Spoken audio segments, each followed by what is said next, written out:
بزرگداشت روز پرزیدنت جمهوری تاجیکستان در حفظ و ترقی دولتداری ملی ما جشن قدردانی و سپاس به تمام آن ارزش‌های بلند دولتی، ملی و شهروندی میباشد که پرزیدنت جمهوری تاجیکستان همچون کفیل کنستیتوسیونی آنها فعالیت مینمایند. از این رو روز پرزیدنت جمهوری تاجیکستان جشن هر شهروند خودشناس و وطندوست و صحنه افتخاری برای هر ساکن آزاد و آسوده تاجیکستانی نوین میباشد.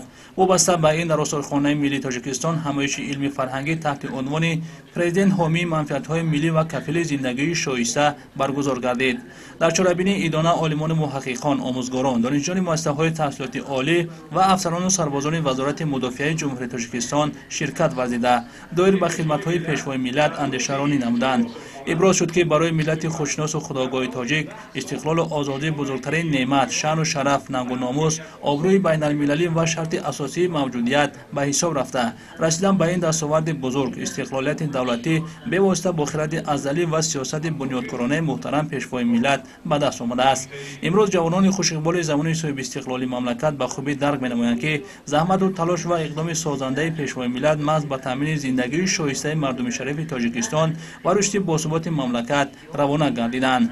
واقعا مهمت تجلیل روز پرزیدنت جمهوری تاجیکستان در آن است که ما باید فعالیت پرثمر و عبرت بخش پیشوای ملت پرزیدنت جمهوری تاجیکستان محترم امام علی الرحمن را قدر نماییم.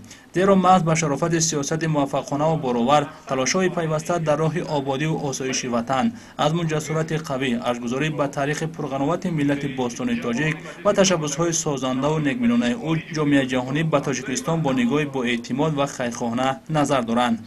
شایسته یادآوری است که آثارخانه ملی زاده دوره صاحب استقلالی بوده، به واسطه با تشبس پرزیدنت جمهوری تاجیکستان محترم امام علی الرحمن تأسیس یافته است. از جانب پرزیدنت جمهوری تاجیکستان محترم امام علی الرحمن زیاده از 2000 یادگاری‌های تاریخی و فرهنگی به آثارخانه ملی اهدا گردیدند که آنها اهمیت بزرگ تاریخی و آثارخانوی دارند. با استفاده از این اشیاء مهم در آثارخانه ملی تاجیکستان تالار تحفه‌های پرزیدنت جمهوری تاجیکستان تشکیل شده است.